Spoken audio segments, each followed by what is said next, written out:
We're checking out a pawn shop today to see if they are as shady as people make them out to be. Officer Eduardo, uptight. How did these get here? Pawn shops don't exactly have a reputation for being the most ethical. I need $50 for it. $50? We're gonna ask the tough questions. I feel like I have to ask you what you're planning to use these for. Oh, no, I'm not planning on doing anything. I'm just Christmas shopping. And we're gonna see if we can uncover any secrets. We would like to get tattoos in our bodies because we love each other. Tattoos? This is a pawn shop. But yeah, sure, I can do that. Let's find out what pawn shops are all about. How's it going? Hey, how are you? Hey, doing good. Tyson. Scott, nice to meet you, Tyson. You do. When I first reached out to you, you told me that maybe 9 out of 10 people don't understand the concept of a pawn shop or how it works. Never been in. Had never been in a pawn shop. 9 out of 10 people have never stepped foot in a pawn shop because they're too scared to pull on the door. I would be too after watching movies. What's the worst example of a shady pawn shop that you've seen in a movie? Do you know? Oh, Pulp Fiction all the way. Say none of your business, mister. I'm making it my business. Horrible, horrible, horrible. Don't even like to bring that one up. It's so bad. But Men in Black. You know, round here it comes, you know, an alien behind the counter, and then we got guns that flip up that are all illegal. It's amazing because we have to follow more rules than anybody else, more regulations. We're regulated just like a bank. When you do a loan, I have to get a picture of the person getting a loan, their ID, fingerprint, current address, pictures of all the items, detailed description, serial number, report that all to the police department before even close. Every single day. Less than 1/10 of 1%. Wow. Comes back stolen. We just don't see it in our part of the industry for the fact that we chase those people away. What's the procedure when something is stolen? What does that look like? So what the police do is they call and put it on a police hold. Typically the pawn shop just gives it back, and then they go ahead and run them through court, prosecute them, all that good stuff. For someone who doesn't know how a pawn shop works, let's say I need $500. I come in with one of my video cameras. What's the next step there? You'll bring your item in, we'll verify that it works, we test it, but after that we agree on a price. Let's say it's $500. At that point in time you're going to sign a contract that states it's yours, it's not borrowed or stolen. We'll actually give you the $500 in cash, and then you have the opportunity to come back and get it within 30 days. But we charge $15 on the 100. As we loan more though, our interest rate does go down. Our average loan is 74 days at this store. What percentage of items in the store are from people who pawned it versus people who just wanted to make a quick flip? It's starting to turn now where the economy is making it harder for people to pick up. I would say 60-40, 40% pawn, 60% buy. Excuse me. My goal is to have people come back and get their stuff. You know, they've invested in it, and I want to see them be able to come back and get it. This is all the stuff that's in loan back here. So nothing that is on loan is not visible, Correct. Basically. Yep, it's all hidden. So with my content as a reseller, there are groups of people who describe what I do as like being like a bottom feeder. I read comments about how people feel about pawn shops as they're just trying to like rip off the community. What's your response to those types of people? Most of the people are thinking, yeah, they're just gonna buy it cheap and sell it for a ton, yeah. Can I really support a business with that kind of mentality? Right. Are you gonna come back and see me if I'm like, Give you $5 for that $1,000 item. I've got to be fair, right? Is the only way I'm going to get you as a customer again. And then on the other end of it, being able to sell the item, if I'm overpriced and I'm retail price, I know for a fact you're not going to come back. For us, it's balancing out. Can we talk about your reputation and also how you can help other people who are watching this video to know between a good pawn shop and a bad pawn shop? Well, I think number one is Google. See, how are they rated? How are other people talking about them? Go to Google and go to the number one, because that takes a lot of work to get good reviews. The other thing, as far as shopping at a pawn shop, you want to make sure that the items are fresh. Did you get a smile right when you came in? Hey there, young man. How are you? How are you doing? Good to see you. You got anything to sell in here? Absolutely. I don't want to go shop at a pawn shop. Some on-your guy behind the counter. Yeah, what can I do for you? Yeah. But if you get that. Run. Just if you get that bad feeling, find a store that you like and an ownership that you can trust and feel comfortable. the variety of the items that you have in here? Is it intentional for you to keep a certain amount of inventory stocked, or do you just like to accept whatever you can of value when it comes through? We all have value on our shelves. We've all got some of this stuff at home sitting on our shelves that we can get a loan on. I don't want to wait 3 years to sell an item. If it's going to be 3 years, you're probably going to get a lot lower offer. If I can turn it in 30 days, boom, I'm going to probably give you the most bang for your buck. So can I ask you about that specifically? So like as a reseller myself, I go through eBay and I look at the sell-through rate, how many are listed on eBay versus how many have sold in the last 90 days. That's how I can tell if something's gonna sell fast. What's the way that you guys figure that out? It's cool. The software that we're on actually is tied into several thousand stores throughout the United States, so we get to see the trend over the last year.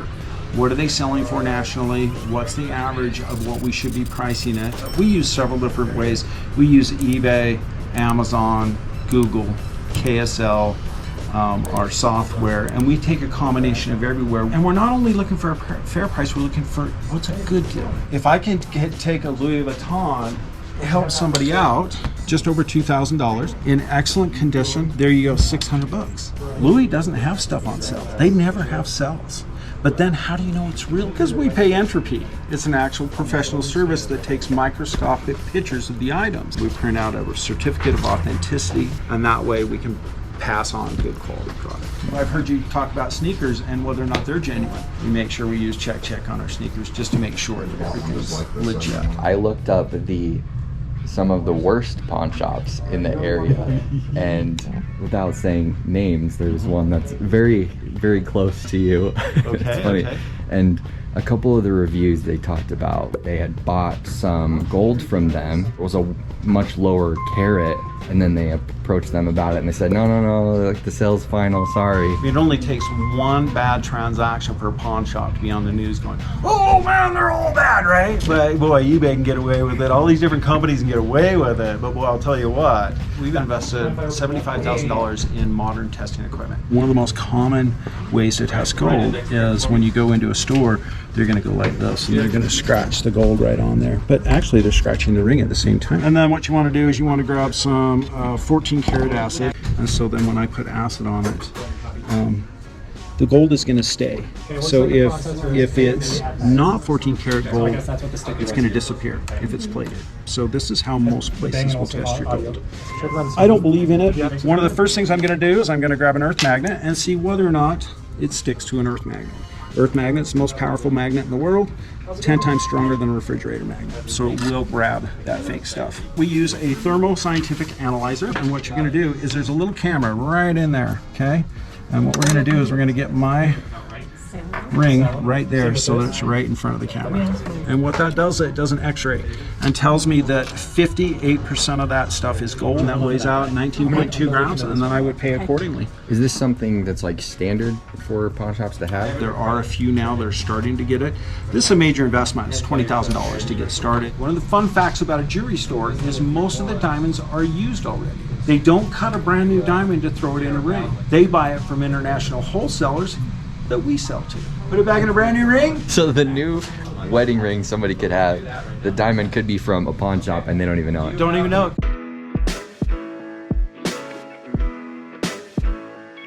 What's the coolest thing that you've ever seen? Something just really special and rare that you've seen come through? One of the coolest things I saw come through was this gentleman before he passed away. He said, I'd like to cash in some of these coins. So we went through them, got him thousands of dollars. But in the end, there was a coin. I'm going, this is weird. So I started researching it, and it was a Hoover Dam coin. Back when Hoover Dam was being built, they actually built a shanty town. And oh, so this is a special type of currency for that community. Just for that town, right? So when the dam was done, they traded all that stuff in, right? And they would melt it, because it was no good. They wanted to make sure nobody reused it. So this guy that I met, he went down there when he was a kid. So when they left, the kid goes, I can have that. And it was one of 9 that was known to exist. So what did he decide to do with that? I decided what to do with it. This is something you need to donate to a museum. One of the other cool ones we had was somebody brought in some hair. You have an account with us, you're saying, right? Okay. Some hair? Hair. And there was actually a gentleman that was the barber for several different presidents, right?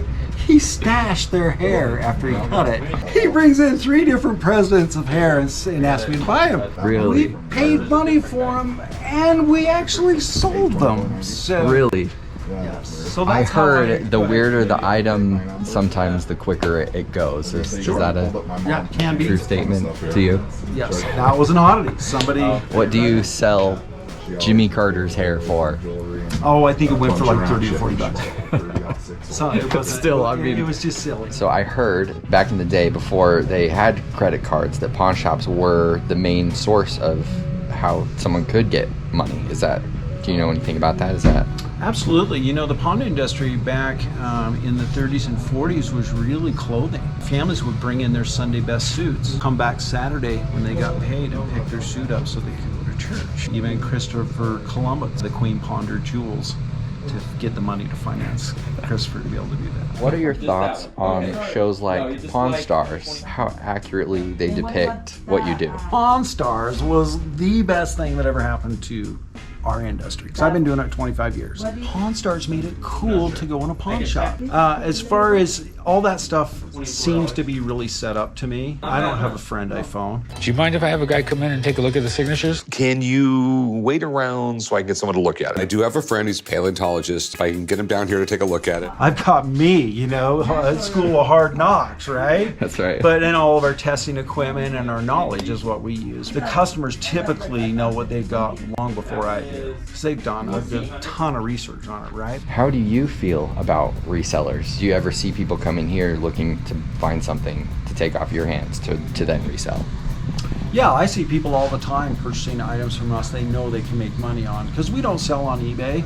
We like to keep our items in the local community. So a lot of my customers will come in and they're resellers and they can make money. What bothers me about resellers is how much bogus stuff is out there. I have gold that comes in that isn't real. Guitars, Gibson guitars that are fake. There's no warranty. Or they purchase a lawnmower that starts up one time.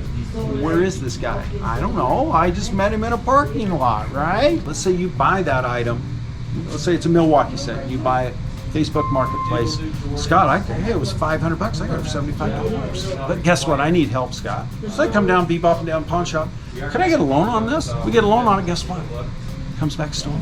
Who's going to get in trouble? Not the guy who bought it from in the parking lot. I'll guarantee that. Nope, he's long It's the gone. guy that put his fingerprint on there, and now you've got to defend yourself. Our goal, honestly, is to have fun, enjoy it, help people, help the community. I'm big on shopping local.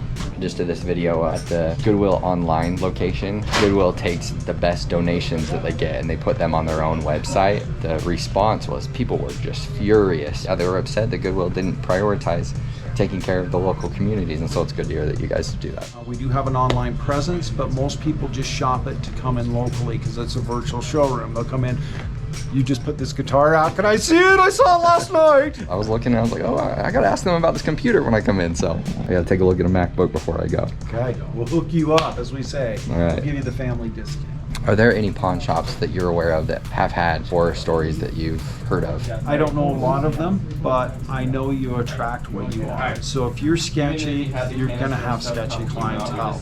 If you've got good, wholesome, great team members, I'm telling you, they're going to attract great people. Most people are good. I think 95% of the people in the world are good. It's that 5% that we can put online and, okay, it makes it all seem so bad. But I truly believe most people are good.